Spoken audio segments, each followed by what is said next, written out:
Congress moves us a step closer to war with Russia. There are two new fronts in the war on cash, and the fires in Israel are finally out. It's SkyWatchTV for Monday, November 28th, 2016. I'm Derek Gilbert.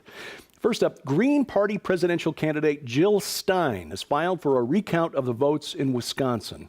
That's one of three key swing states carried by Donald Trump election night. Stein raised over $6 million to fund recounts in Wisconsin and Pennsylvania. She's still looking for funds to recount the votes in Michigan. Her initial fundraising goal was $2.5 million, but the amount kept increasing as the money rolled in. $2.5 million, $4 million, $6 million, $7 million, which is possibly why Donald Trump says this recount is not only a waste of time because it won't change anything, it's about putting money into the Green Party's war chest. During Stein's campaign for president, she only raised $3.5 million total. So she raised the $6 million so quickly. Because she raised the $6 million so quickly, there are some who believe that the Clinton campaign is in fact financing the recount effort, which Hillary's campaign is officially participating in. That was confirmed Friday by the campaign's general counsel, Mark Elias, which kind of supports the theory that Jill Stein is just a stalking horse for Hillary Clinton in this recount effort. Hillary's got nothing to lose, and it keeps alive the narrative that liberals are telling themselves to explain why the world is so wrong. They can't imagine a world or a timeline in which Donald Trump could possibly get enough votes from people out in flyover country to win the election. And by the way, Hillary would need to flip the results in all three of those states, Wisconsin, Pennsylvania, and Michigan, to get enough electoral votes to change the outcome of the November 8th election. And the number of votes separating Donald Trump and Hillary Clinton in those three states is more than the largest margin ever overcome in a recount. So statistically, it is highly unlikely that this recount effort changes anything. Now, that begs the question, why is Jill Stein pursuing this? She got 1% of the popular vote. There's no chance that she comes out of this as president of the United States, none whatsoever. Infinitesimally small chance that Hillary Clinton winds up as president. One thing that is possible is that these recounts aren't completed by December 19th. That's important because that's the date by which the electors in the 50 states must cast their votes for the president. If Michigan, Pennsylvania, and Wisconsin can't cast their votes because their votes are still being recounted, then the Electoral College cannot elect a president. And the process then goes to the U.S. Congress. Now, since Congress is in Republican hands, again, in all likelihood, the presidency goes to Donald Trump. About the only thing that comes out of this is a cloud over the Trump presidency because Democrats, progressives, can claim he wasn't elected by the people, he was selected by Congress. This is the grown-up equivalent of a child losing at checkers, flipping over the board before the final move. The bottom line for Christians, don't freak out, not because it's statistically unlikely that anything changes, but because he's still in control. In other news, 90-year-old Fidel Castro is dead. I won't spend much time on this because his life, his legacy, being covered in much greater depth elsewhere, and I don't want to seem like I'm piling on here. Let's just hope that whatever develops in the relationship between Cuba and the United States, it's for the benefit of the people of Cuba. The fires are out in Israel after 5 days of wildfires that forced 100,000 people from their homes. The Israeli government said there weren't any active fires as of Sunday night. No deaths caused by the fires, thankfully, but 122 people injured. Firefighters dealt with about 2,000 fires across Israel over the last 6 days. Many nations, including the U.S. and Russia, sent firefighting aircraft and volunteers to help. 20 of these fires were major, many of them due to arson, a new form of terrorism in the Holy Land. And forces there are still on high alert because of high winds and very dry conditions. The Syrian army is retaking East Aleppo. Announced Sunday it had taken control of the second residential district in rebel-held East Aleppo in 2 days. As of today, reportedly 10 more neighborhoods under Syrian army control. This could be a debilitating blow to the rebels. Nearly 10,000 civilians fled East Aleppo since Saturday night. Again, let's hope that whatever transpires there is for the benefit of the people who live there. Egypt has quietly joined the fight in Syria on the side of Syrian President Bashar al-Assad. Egyptian helicopter pilots reportedly flying missions in Russian Ka-52 helicopters. Saudi Arabia is not happy about this.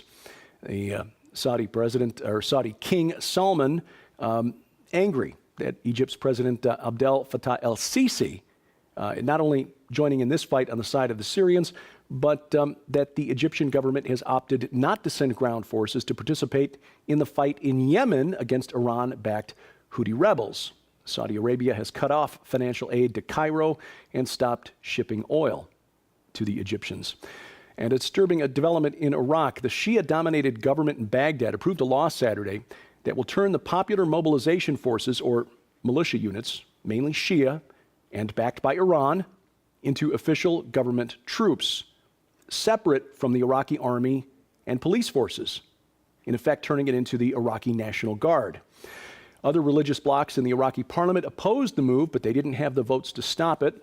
In fact, the Sunni MPs, members of parliament, walked out.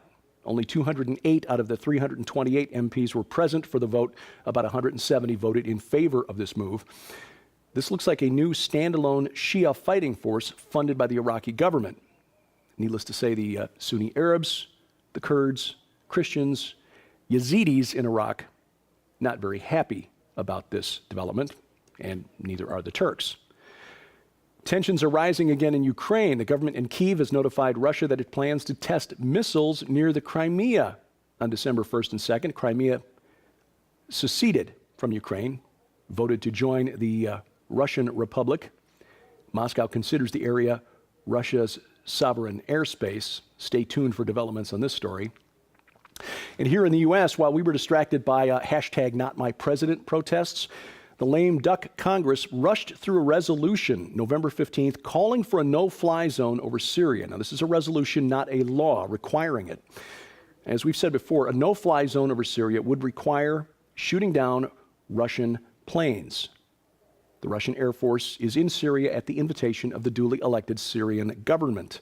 House Resolution 5732 claims to promote a negotiated settlement in Syria, but analysts at the Friends Committee for National Legislation, that's an activist group of Quakers, say it would actually make it more difficult for diplomats to cut a deal. The resolution is titled the Caesar Syria Civilian Protection Act, named for a defector named Caesar who released photos that purportedly showed civilians being tortured by the Assad government. House Foreign Affairs Committee Chairman Ed Royce says he was named after the brave defector known to the world as Caesar, who testified to us the shocking scale of torture being carried out within the prisons of Syria. The problem is the evidence suggests otherwise. Only a small portion of the photos taken by Caesar were actually released to anyone, and those who've seen the rest say that the photos actually show Syrian soldiers being tortured by the so-called moderate rebels. And the fact that Caesar was brought to the world's attention by his handler, not my word, the word of reporters who wrote the story, handler being a term used of a CIA operative, the evidence suggests that this was a psyop set up by Western intelligence agencies to convince you and me that we need to go to war, even if it means fighting Russia, to depose Bashar al-Assad. This movement, by the way, funded by Qatar, which is also funding these so-called moderate rebels. This resolution, more evidence to support my theory that if you want to know what any bill or resolution passed by Congress actually does, read the title and assume it does the opposite. Coming up, a new report says it wasn't the fire that brought down Building 7 at the World Trade Center on 9/11. And Tom Horn and Steve Quayle live tonight with hints about a new top-secret project. That and more straight ahead on SkyWatch TV. Coming exclusively from SkyWatch TV for a very limited time starting December 6, 2016. When you purchase the new 3-book special investigative research collection, Abaddon Ascending, Final Fire, and the Sheerith Imperative from SkyWatchTV.com, you'll receive the largest giveaway in SkyWatch TV history. An unprecedented value of over $400 in free books, DVDs, audio files, and the never-before-released data DVD library from Dr. Michael Lake on the Sheerith Imperative, which includes 56 Christian classic works on PDF. All 28 episodes in Dr. Michael Lake's Understanding the Kingdom audio series. The latest version of Eastward for Windows. The 3-part Into the Multiverse television series where Josh Peck interviews Dr. Michael Lake on the Sheerith Imperative. And nearly 3 hours of bonus interviews on video with Dr. Lake on the Sharpening Report. For your library or to give away as gifts. Also included in this biggest giveaway in SkyWatch TV history are Josh Peck's full-length 2016 DVD presentations, The Quantum Future and Extra-Dimensional UFOs. Dr. Michael Lake's full-length 2016 DVD presentations, Jericho, The Anatomy of a Stronghold, and The Shinar Directive. The new 5-part SkyWatch TV special investigative report on the books, Abaddon Ascending, Final Fire, and the Sheerith Imperative. But that's not all. You'll also receive the new Best of SkyWatch Television on DVD. Over 5.5 hours of the most popular episodes in SkyWatch TV history. Travel through the multiverse on the new Best of Into the Multiverse on DVD. Over 5 hours of audio with Josh Peck on the coming Technocalypse. The best-selling book, The Final Roman Emperor. An incredible 5-year subscription to the SkyWatch magazine. 2 brand new free gift books. And the never-before-released data DVD library from Dr. Michael Lake on the Sheerith Imperative. For your library or to give away as gifts. An unprecedented value of over $400 in never-before-offered free products. This is the biggest giveaway in SkyWatch TV history, and it's yours absolutely free when you purchase the new 3-book special investigative research collection, Abaddon Ascending, Final Fire, and the Sheerith Imperative for only $39.95 plus shipping from SkyWatchTV.com, beginning December 6, 2016. But be advised, this astonishing promotion is limited to first come, first serve while supplies last. So it's urgent that beginning December 6, 2016, you place your order for the new 3-book special investigative research collection. This offer is on a limited time basis and will end without notification. So be sure to visit SkyWatchTV.com to follow the updates. In the countdown to the biggest giveaway in SkyWatch TV history, the unprecedented value of over $400 in never-before-offered free products while supplies last. For more details, log on to SkyWatchTV.com. This week on SkyWatch TV, news of an end times remnant being raised up in this dark hour. Dr. Michael Lake talks about his new book, The Sheerith Imperative. You'll find that on SkyWatch TV, the network program this week. For complete listing of dates and times, log on to skywatchtv.com/channels. And the web exclusive interview this week that we couldn't fit into the network schedule, Dr. Michael Heiser, another taste of his forthcoming book, Reversing Herman. He talks about the Watchers and the origin of evil. Fascinating conversation. It's a web exclusive, only available at skywatchtv.com and the SkyWatch TV channel on Roku and SkyWatch TV channel on YouTube. The Washington Post is all but claiming that Russian propaganda won the White House for Donald Trump. This is part of this drive to eliminate fake news you might be hearing about on the internet. The Washington Post reporting that a fake news sites pushed propaganda for the Kremlin, and it released a list of these fake news sites so that, as a public service, of course, for you and me, so that we can make the correct decision about where to get our news from. Except that some of these sites that are supposedly shilling for Vladimir Putin include WikiLeaks, which is no surprise, but it also includes some of the sites I look at every day, like the Drudge Report, ZeroHedge.com, ZeroHedge, one of my favorite news sources, antiwar.com, blacklistednews.com, consortiumnews.com, that's a really good one, newswithviews.com, LouRockwell.com, globalresearch.ca, nowtheendbegins.com, a good Christian news site, rents.com, RT.com, no surprise there, Russia Today, truenews.com, our friend Rick Wiles, Alex Jones's Infowars.com, and many others declared propaganda sites for the Kremlin by the Washington Post.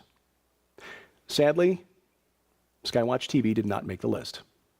We hope to do better in 2017. And now you know why I keep deleting the Washington Post app off my Kindle Fire tablet. The owner of Amazon also owns the Washington Post. They keep reinstalling it without asking me. Now, remember I told you a couple of weeks ago, Google is funding a new project to crack down on fake news. It's called the First Draft Project. Includes 30 major news and technology organizations, including the Washington Post, New York Times, CNN, BBC, and others. What's happening here is that the mainstream media is going nuts because this presidential election shocked them, showed them that while they can still influence the narrative, as evidenced by all these protests, hashtag not my president, but they don't control the narrative anymore because too many of us have caught on that the fake news is what's been coming from the mainstream media sites all too often. And we're learning to think for ourselves.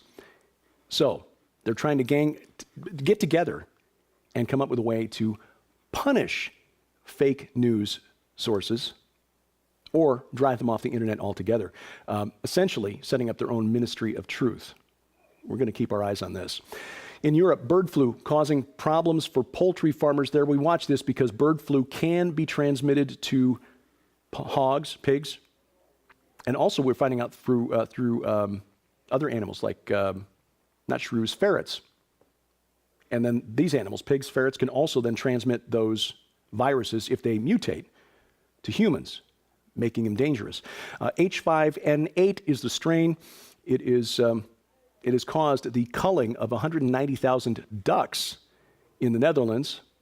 This is a highly contagious strain. It's also been reported in Denmark, Sweden, Germany, and Finland. A new report says World Trade Center Building 7 was not brought down by fire on 9/11. This report, no surprise, really, if you've paid attention to what happened on that day. The report issued by a group of engineers from the University of Alaska. Now, you'll remember that Building 7 was the third building to collapse at the World Trade Center on that day.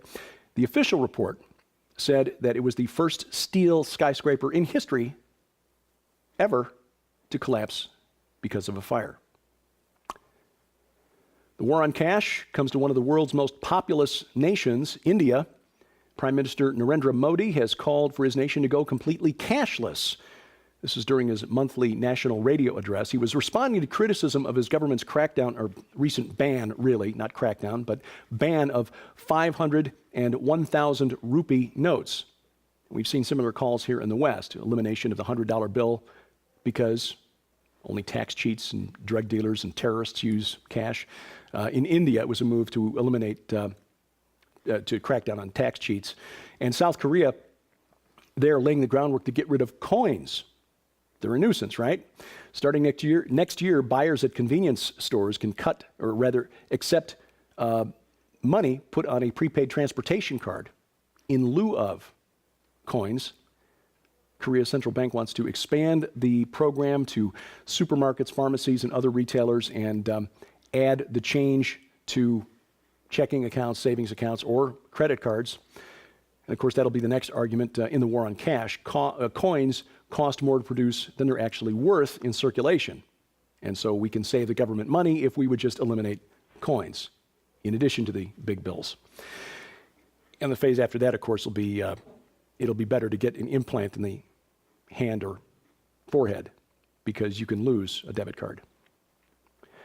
Now, I'm not a fan of rapper, comedian, television host Nick Cannon, but he did get this right. He was interviewed on radio recently, and he called Planned Parenthood real genocide against Black Americans. He called it modern-day eugenics. And just want to tip my headphones to him because he is correct about this. We talked about this earlier this year. Statistics from New York City in 2013 showed that more than half of the unborn African American children in that city never made it out of the womb alive. Back in 2005, Nick Cannon released a music video that told the story of how he was almost aborted before his mother changed her mind. And finally, what do you get when you mix Tom Horn, Steve Quayle, Timothy Alberino, Josh Peck, Jake Rahutsky, Hopi Indian elders, a couple of film crews, helicopters in the desert Southwest? You'll get a clue about that tonight. Tom Horn and Steve Quayle are the guests on Hagman and Hagman, which is a live radio program available through the internet between 6 p.m. and 9 p.m. Central Time tonight. The website is hagmanandhagman.com. Make sure you check that out. Make sure you find us on the internet. Exclusive stories and, of course, the latest installment in the Abaddon Ascending series. Latest article by Tom Horn there. You'll find us at skywatchtv.com and, of course, links to all of our social media sites there. You'll find me on the web, derekpgilbert.com. And thanks for watching as we keep watch. I'm Derek Gilbert, and this is Skywatch TV. Many ancient prophets foresaw Abaddon rising from the underworld in this very age.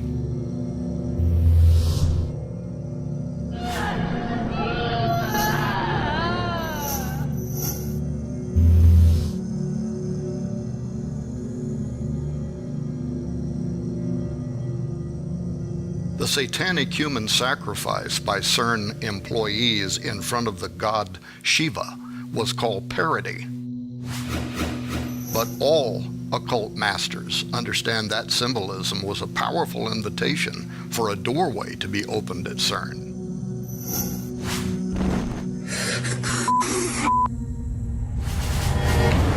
The secret origins of CERN are nefarious to the core. Sergio Bertolucci, the science director at CERN, admits that they're trying to open a doorway to a parallel reality, and they hope that something, unknown unknowns he calls them, will come through it. And CERN was built right over Apalliacom, where the ancients believed the doorway to Abaddon and the bottomless pit exists. Is the bottomless pit from Revelation chapter 9 about to open? The biggest and most secretive investigation ever is set to be published, disclosing what no report has done before in Abaddon Ascending. Technology today is being developed so that we can communicate with extra-dimensional entities. The ancient conspiracy at the center of CERN's most secretive mission. But how will God's people, the remnant, prevail over the principalities of darkness during the final showdown between heaven and hell? Though hell may have its directive, heaven has its imperative. Increasing evidence from around the globe of miracles, healings, and prophetic visions indicate that God is already raising up an army of believers for the greatest awakening yet. Coming this December, internationally acclaimed best-selling authors and researchers Dr. Thomas Horn, author and researcher of quantum physics Josh Peck, college president Dr. Michael Lake, investigative researcher Reverend Donna Howell, and the host of Southwest Radio Ministries Dr. Larry Spargimino. A research finale so huge and important it had to be published in a new 3-book collection. Abaddon Ascending. The ancient conspiracy at the center of CERN's most secretive mission. The Shirith Imperative. Empowering the remnant to overcome the gates of hell. He always has a plan. He's playing chess while the devil's playing checkers. Final Fire. Is the next great awakening right around the corner? There are signs all around the world right now that we are on the cusp of the next great spiritual awakening. There is revival breaking out now where there has never been the faith. This 3-book collection available December 6, 2016. For more details, log on to skywatchtv.com.